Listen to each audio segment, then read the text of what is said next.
سامعین کرام، السلام علیکم ورحمۃ اللہ وبرکاتہ۔ خوش آمدید آپ سب کو ہمارے چینل حقیقت MTR میں۔ آج کی اس ویڈیو میں ہم جانیں گے خواجہ خواجگاں بادشاہ ہندوستان خواجہ غریب نواز کے متعلق ان کی زندگی کے بارے میں کچھ خوبصورت باتیں اور حضور خواجہ غریب نواز کی کچھ کرامات، ساتھ ہی حضور خواجہ غریب نواز کے والدین، اور یہ بھی کہ حضور خواجہ غریب نواز کا اصل نام کیا ہے۔ ان ساری باتوں کو انشاءاللہ تعالی اس ویڈیو میں ہم جانیں گے، تو یہ ساری باتیں جاننے کے لیے ہمارے ساتھ لاسٹ تک بنے رہیں، اور اگر چینل پر نئے ہیں تو چینل کو سبسکرائب کریں، ویڈیو کو لائک اینڈ شیئر کریں۔ چلیے چلتے ہیں ویڈیو کی طرف۔ حضرت خواجہ غریب نواز کا نام نامی اسم گرامی محمد حسن ہے۔ آپ 535 ہجری میں خراسان علاقے کے شہر سنجر میں پیدا ہوئے تھے، یعنی آج سے 880 برس پہلے آپ کی ولادت ہوئی۔ آپ حسینی حسنی سید ہیں، یعنی کہ والد کی طرف سے اگر دیکھا جائے تو آپ حسینی سید ہیں، اور اپنی والدہ کی طرف سے حسنی سید ہیں۔ آپ نے اپنی چھوٹی عمر میں قرآن کو حفظ کر لیا، اور جب آپ کی عمر شریف 14 برس ہوئی تھی، فقط 14 برس کی عمر میں ہی آپ کے والد ماجد، جن کا نام سید غیاث الدین رحمۃ اللہ علیہ تھا، آپ انتقال فرما گئے۔ آپ اس کے بعد پھر اپنی والدہ ماجدہ کے پاس ہی رہا کرتے تھے۔ آپ کو علم دین حاصل کرنے کا بہت زیادہ شوق تھا، اس لیے آپ نے اپنی والدہ سے اجازت چاہی کہ میں علم دین حاصل کرنا چاہتا ہوں، تو آپ کی والدہ نے آپ کو اجازت دے دی۔ آپ علوم دین کو حاصل کرنے کے واسطے سنجر سے چل کر نیشاپور پہنچتے ہیں، اور نیشاپور ایک ایسا شہر تھا جہاں بڑے بڑے علماء اور بڑے بڑے بزرگ صوفیہ ہوا کرتے تھے۔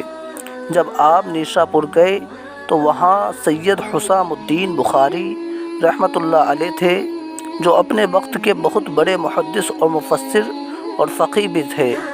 ان کے دارالعلوم میں آپ نے داخلہ لے لیا اور علم دین کے حصول میں لگ گئے۔ چند سالوں میں آپ نے اپنے علم کی تکمیل کر لی اور فارغ التحصیل ہو گئے، سند حاصل کی، اور اس کے بعد آپ کسی کامل پیر کی تلاش میں لگ گئے۔ تب آپ کو معلوم ہوا کہ نیشاپور کے قریب ایک گاؤں ہے جس کا نام ہے ہارون۔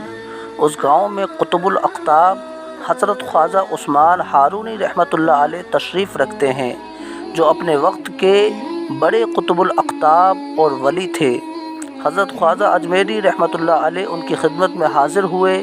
جب حاضر ہوئے تو پہلی ملاقات تھی، نہ شیخ نے اپنے مرید کو دیکھا تھا اور نہ مرید نے اس سے پہلے اپنے شیخ کو دیکھا تھا۔ جیسے ہی پہلی نظر خواجہ غریب نواز اپنے شیخ خواجہ عثمان ہارون کو دیکھتے ہیں، تو خواجہ عثمان ہارون دیکھتے ہی خواجہ غریب نواز سے کہتے ہیں، بیٹا محمد حسن، جلدی میرے قریب آؤ، میں تو تمہارا ہی انتظار کر رہا تھا، اور میرے قریب آؤ اور وہ چیز لے لو جو اللہ اور رسول کی طرف سے خاص طور پہ میں نے تمہارے ہی لیے رکھی ہوئی ہے۔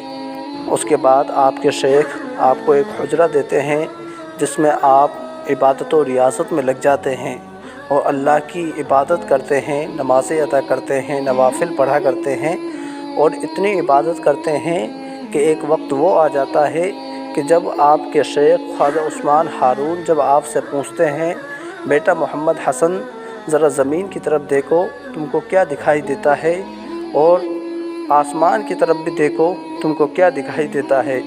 تو خواجہ غریب نواز جب زمین کی طرف دیکھتے ہیں تو آپ فرماتے ہیں کہ شیخ، میں جب زمین کی طرف دیکھتا ہوں تو مجھ کو تحت الثری تک دکھائی دیتا ہے، اور جب آسمان کی طرف دیکھتا ہوں تو مجھے سارے آسمان یہاں تک کہ عرش خدا تک دکھائی دیتا ہے۔